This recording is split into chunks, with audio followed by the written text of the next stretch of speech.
उर्मिला ठाकुर, प्रदेश अध्यक्ष महिला प्रकोष्ठ राष्ट्रीय जनता दल बिहार।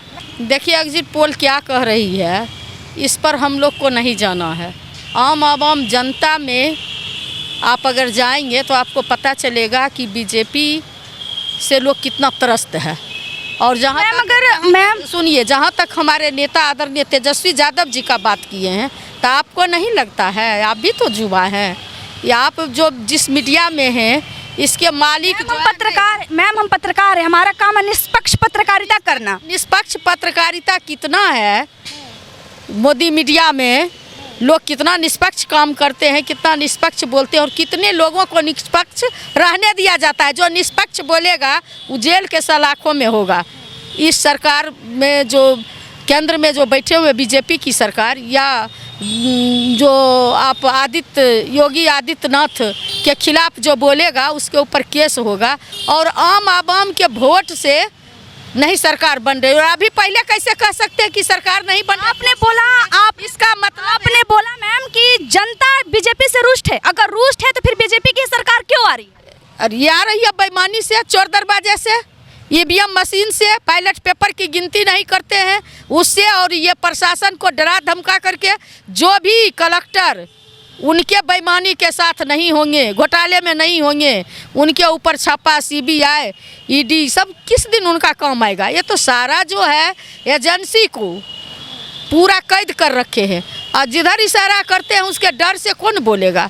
कोई है ऐसा डीएम यूपी में जो अगर बीजेपी के खिलाफ में जा? नहीं मैम, डर करता कोई पत्रकार है जो निष्पक्ष बोलेगा? निष्पक्ष बोलने वालों को इसके राजपाट में क्या हर्ष होती है आपको नहीं पता है? आप डर बोल रही हैं डर। तो ऐसा तो नहीं ना कि उत्तर प्रदेश की जनता को ही खरीद लिया है? क्योंकि आज नहीं जनता को न खरीदा है न कभी खरीद सकता है। वोट में पत्रकार नहीं, वोट पत्रकार नहीं, जनता नहीं, जनता के दिलों पर राज करते हैं। जनता के दिलों पर राज कैसे? जनता के दिलों पर राज आपको हसरत काम कर रहे तभी ना? नहीं पता है किसान के बेटा को किस तरह से जो है बीजेपी वाले का मुलायम से कुचल मैम आपको पता है? मैम मुलायम के भी राज में जब रेप होता था तो मुलायम बोलते थे कि लड़के हैं, गलती हो जाए। जी नहीं, कभी नहीं गलत है मैम। मैं आपको मैम आपको नहीं, कभी नहीं। ऐसा प्रूफ दूं मैम? मैं प्रूफ नहीं, क्या प्रूफ दीजिएगा? इससे भी ज़्यादा प्रूफ दीजिएगा कि इस देश का जो है मंत्री रहते हुए भाषण देते हैं हरियाणा में जा करके,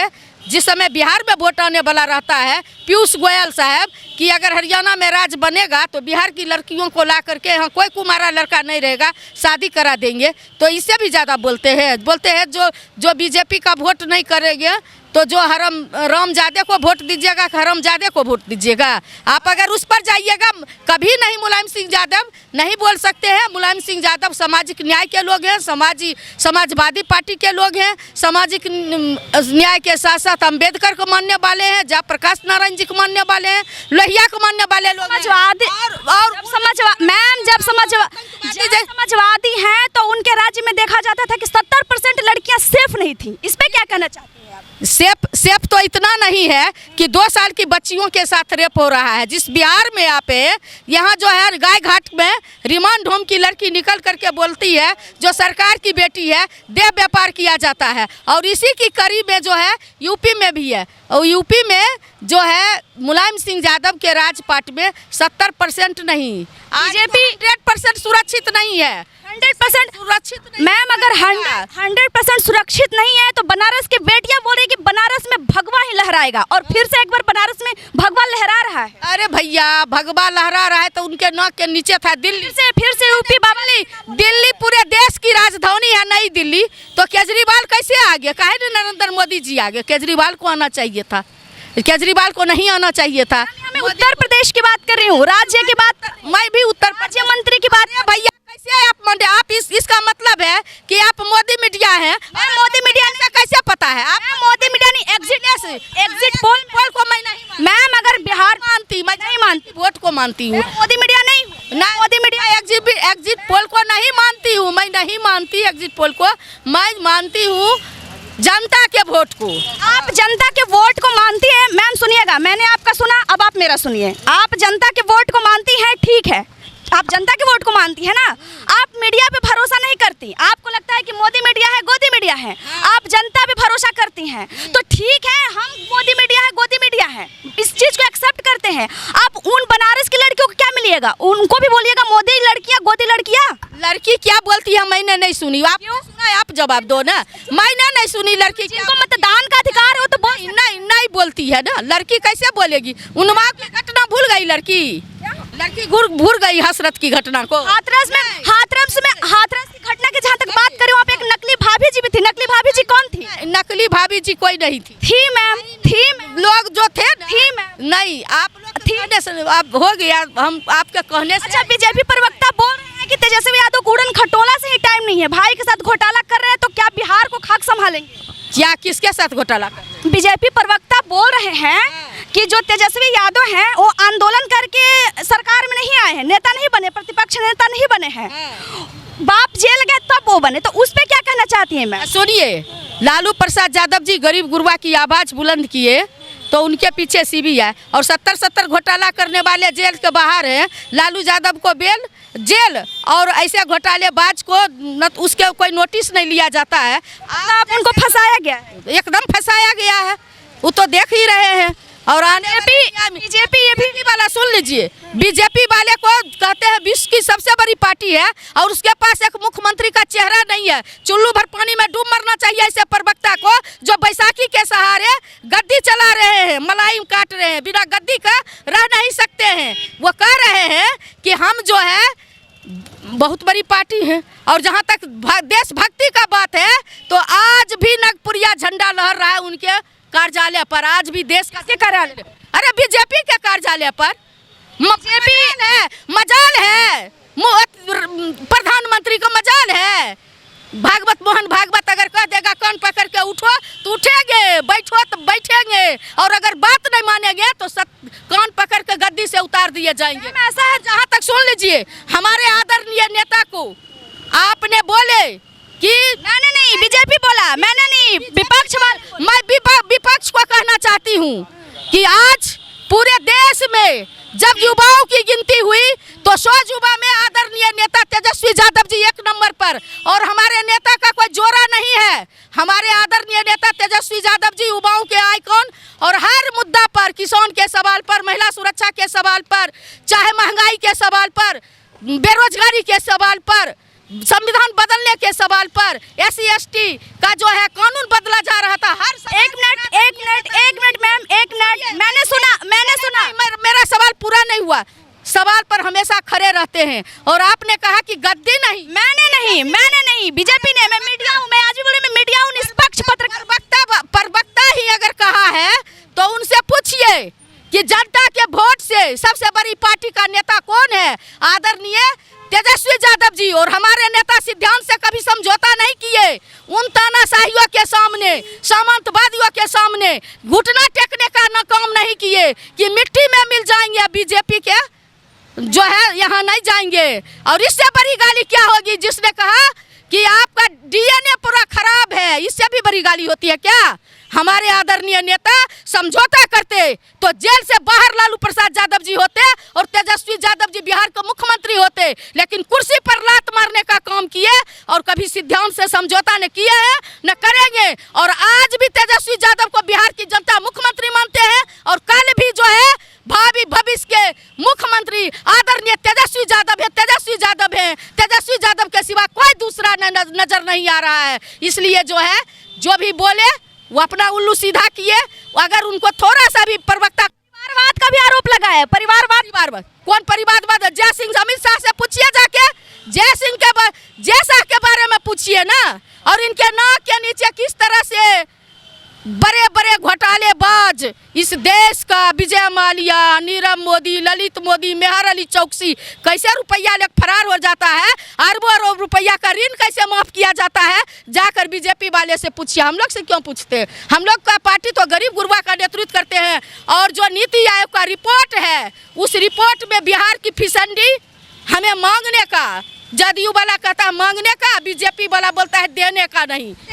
क्यों? इसमें सवाल किया आपने? बिल्कुल सवाल किए हैं कि जवाब आया, जवाब क्या आया? कुछ नहीं कि विशेष राज्य का दर्जा कहाँ गया, विशेष पैकेज कहाँ गया, जवाब नहीं मिला। पटना यूनिवर्सिटी का जो है सेंट्रल यूनिवर्सिटी का दर्जा कहाँ गया, महिला का सुरक्षा, रिमांड होम में क्यों नहीं सरकार की बेटी को सुरक्षा मिल रहा है, है। इस सारे सवालों पर ये लोग घोटालेबाज हैं, सारे लोग लिप्त हैं, भ्रष्टाचार की गंगोत्री में सब डुबकी लगा रहे हैं। इसलिए इनसे इनका इकबाल खत्म हो चुका है। इसलिए ऐसे लोगों से ना उनको जवाब देने के लिए हम लोग नहीं है। ऐसे लोगों को क्या जवाब लेना है जो बेशरम हो चुके हैं। बीजेपी पूरी बेशर्म है, बिल्कुल बेशरम है, बिल्कुल बेशरम है। आपकी पार्टी गरीबों गुरबा की, एकदम गरीब गुरबा की पार्टी है। जुबान में ताकत देने वाली, जिसका बाप दादा अपना टाइटल बताने से डरता था चौक चौराहा पर। किसके बाप दादा, किसके बाप दादा? अरे जनता का गरीब गुरबा अपने बाप दादा का टाइटल बता। हम ही का उदाहरण लीजिए ना, मैं दाढ़ी बनाने वाला का बेटू हूँ। आदरणीय लालू प्रसाद यादव के कृपा से आज मैं कुर्ता पहन के भाषण दे रही हूँ। मैं LLB PhD हूँ, लेकिन समाज में कुर्सी पर बैठने की इजाजत नहीं थी। क्यों थाना पर जाने की इजाजत नहीं थी। थाना पर कुर्सी पर डर से लोग नहीं बैठता था। आज जब गरीब गुरबा, कितना दिन पहले की बात कर रही है, कितना दिन पहले की बात? 90 से पहले की मैं बात कर रही हूँ। आदरणीय लालू प्रसाद यादव जी को जब राजनीति छिपतीज पर 90 में उदय हुआ, तो तब गरीब गुरबा का बेटा बेटी जाने लगा थाना पर, SDO के सामने, BDO के सामने, कलेक्टर के सामने, SP के सामने नजर मिला के जब बात करने लगा, तो गरीब गुरबा के राज को, लालू प्रसाद यादव के राजपाट को जो है ये लोग जंगल राज कहने को उपाधि किया। इसलिए कि उन्हें नहीं मालूम है, याद नहीं है अंबेडकर ने जो संविधान बनाए, कलम से ऑपरेशन कर दिए कि इस देश में सिर्फ रानी का बेटा ही नहीं बैठेगा गद्दी पर, मेहतरानी का बेटा भी बैठेगा। क्योंकि रानी के वोट का जितना कीमत है उतना ही कीमत एक मेहतरानी के वोट का है। ये बात वो लोग नहीं मानने के लिए तैयार है। ये नागपुरिया कानून वो लोग भी दावा करे ना, वो लोग भी दावा करे कि हम भी गरीब गुरबा के ही मतलब पार्टी हैं। गरीब गुरबा की पार्टी कब से वो लोग साफ कर रहे हैं कि हमारे एक मिनट मैम, आपका मैंने सुना, आप मेरा सुनिए। उन लोग का कहना है कि जनता जनार्दन पर मुझे भरोसा है, मुझे जनता ला रही है सरकार में। वो लोग का ही कहना है कि मुझे जनता ला रही है सरकार में। और जहां तक नागपुरिया झंडे की बात है, तो मोदी के आवाज पर नागपुरिया झंडा है, ठीक है, लेकिन जब ऐसा बात है तो पूरे बनारस में भगवा क्यों लहरा रहा है? बीजेपी का झंडा क्यों है? बीजेपी का झंडा क्यों है? जहां देश का प्रधानमंत्री पेटकुलियां दे करके बैठे हुए हैं कि तो नहीं भी वोट दोगे टांग लो, तो उसका मेरे पास जवाब नहीं है। चलिए क्यों मैम? बाकी सवाल का तो जवाब आपने बहुत अच्छे से दिया। ये भी सवाल मैं दे रही हूँ कि ये कहते हैं मुझे गंगा माँ बुलाई है, गंगा सपाही में अरबों तो चुनाव के टाइम तो अखिलेश के भी सपने में कृष्ण भगवान आते हैं। वो तो कृष्ण का पैदाइशी, वो तो चुनाव के टाइम में वो चुनाव कृष्ण के वंशज है। मुखौटा लगा के नहीं बोल रहे हैं। कभी आएंगे बिहार में तो यादव की बात करेंगे, जहाँ जाएंगे अति पिछड़ा का, आज तक पता नहीं चला मोदी किस जात के हैं। जहाँ जाते हैं वही बेस धरते हैं। इसलिए उनकी बात, प्रियंका भी जहाँ जाती है फेस धरती, उनके लिए क्या कहना? कभी नहीं। प्रियंका को तो पूरा, प्रियंका के परिवार ने तो पूरा देश और दुनिया में जो कुर्बानी दिया, जो पूरे दुनिया को मालूम है किस तरह से फादर खोए, किस तरह से अपने दादी को खोई है आतंकवादियों के द्वारा। मोदी का कोई टाइटल नहीं है, तो क्या लगता है कौन है वो, कहाँ से आए? ये तो उन्हीं से न पूछिएगा। मैम आपने आरोप डालने की बात कहते हैं तो बीजेपी वाले से नहीं पूछते हैं। मैम मेरा काम है बीजेपी और आप दोनों से पूछना मैम। आप यार मैम आप कटाक्ष नहीं कर सकती गोदी मीडिया बोल के, आप सवालों से नहीं भाग सकती गोदी मीडिया बोल के। आप कटाक्ष कर रही है, कीचड़ उछालने काम कर रही है। जवाब दे रही हूँ ना, जिसके पैर में फाटे न विवाही सो क्या जौने पीर पर आई। उनसे जिनको अपनी बीबी नहीं संभला, जो अपनी बीबी को छोड़ दिए, वो 370 और तलाक को लाते हैं। बाल विवाह था ना मैम, वो बोलते हैं कि मेरा बाल विवाह था, मुझे पता ही नहीं था कि मेरी शादी हुई। आप कौन शादी कर रहे हैं? बाल विवाह था, बहुत लोगों का बाल विवाह हुआ, कोई इनके तरह आता ताईपन नहीं करता है। तो वो कैसे जानेगा दूसरे महिला का दर्द? जो अपनी महिला को दर्द नहीं समझ सके, जो अपनी बीबी को बीबी बना कहते हैं कि हमने शादी नहीं किया, बाल विवाह था, तो दूसरे को क्या समझेंगे? नौजवानों को क्या पैगाम देंगे? कहते थे 2 करोड़ युवाओं को जो है हम प्रत्येक साल 2 करोड़ युवा को हम नौकरी देंगे। नौकरी तुम नहीं युवा ढूंढोगे, नौकरी तुमको ढूंढेगा। और जब आया युवा को नौकरी देने का टाइम, तो युवा को नौकरी देना तो दूर की बात है, भारत सरकार के सारे वैकेंसी को 2 साल तक के लिए बंद किए। इतना ही नहीं, सारे सरकारी संस्थान को प्राइवेट करने का काम किया, निजीकरण का। यहाँ तक कि लाल किला जैसे धरोहर को जो है उन्होंने गिरवी रखने का काम किया, प्राइवेट देने का काम किया। और इतना ही नहीं, रेलवे जैसा धरोहर को, रेलवे दुनिया में, भारत में कम से कम जितना IAS लोग होते हैं ना, सबसे ज़्यादा IAS काम करने वाले होते हैं रेलवे में, और उसको भी प्राइवेट करने का चंद मुट्ठी भर लोग को, चाहे वह एयर इंडिया हो, चाहे कभी पता चलेगा BSNL बेच दिया, कभी एयर इंडिया बेच दिया, कभी माने हर तरह से जो है, कभी रेलवे बेच दिया। तो LIC कहता था लोग जीवन के साथ भी या मरने के बाद भी, उसको भी बेच दिया गया। तो आप तो देख ही रहे कि किस तरह से जो है नरेंद्र मोदी जी देश को बेचने, चंद मुट्ठी भर बिरला, टाटा, डालमिया, बजाज, मोदी, गोयनका, अडानी, अंबानी जैसे कारपोरेटों की पार्टी है, इन्होंने सिद्ध कर दिया। इसलिए गरीब गुरबा का नाम लेना शोभा नहीं देता उनके सामने। क्या लगता है सारे सरकारी संपत्ति को बेच रहे हैं, अब बोली जो कॉर्पोरेट है उनकी पार्टी है, तो क्या लगता है 2024 में चांस बनता है या फिर ये निकल लेंगे? अरे भारत है, सिंहासन खाली करो कि जनता आती है, न कोई रहा है न कोई रहेगा। चलिए।